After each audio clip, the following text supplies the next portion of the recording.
Hello, this is Galen with Artsy Brain Games. I'm here with a rules primer and demonstration of what happens during a typical turn of Duels for the Iron Staff. We've got here our action and spells deck and our component deck.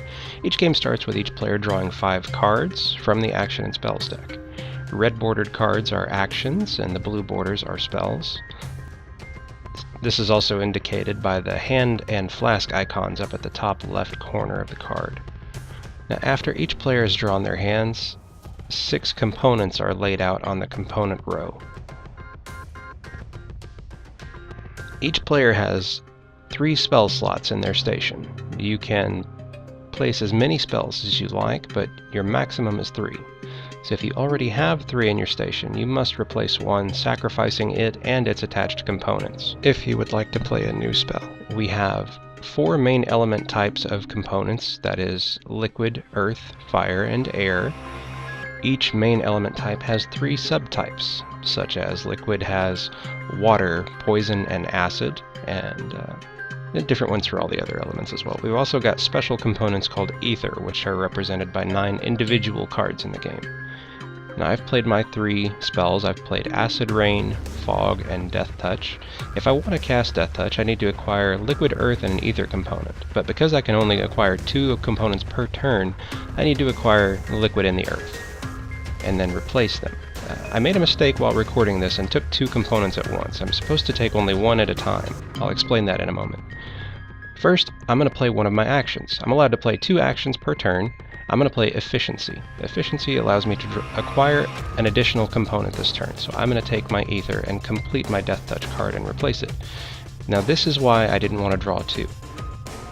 Here, you see there are 4 components in the component row of the same type. There's 4 fire. Anytime there are 4 or more, you want to replace the entire row. This is to keep the game from being slowed down by everyone waiting for a certain component type. Now, that my Death Touch spell is complete, I can cast it. And when you cast a spell, you discard the components and you discard the spell card, but first we look at what it does. Death Touch does 10 damage, which is indicated inside the red circle, and it also prevents other players from gaining life until the end of my next turn. At the end of my turn, I reconcile my hand to 5 cards. Now, I have 1, so I draw forward to go back to 5. If you have more than 5, you discard down to 5, and then pass the turn. Each time you cast a spell, you increase your mastery level on your character card. When you hit your mastery target, you get a new ability.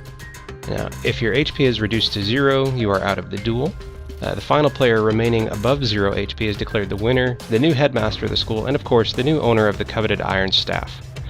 There are some special cards in the game that have rare effects, such as spells that require specific component subtypes. If a spell has a specific requirement, it will be displayed here. You can check to see if the component is the one you need by looking at the element and the subtype on the component card.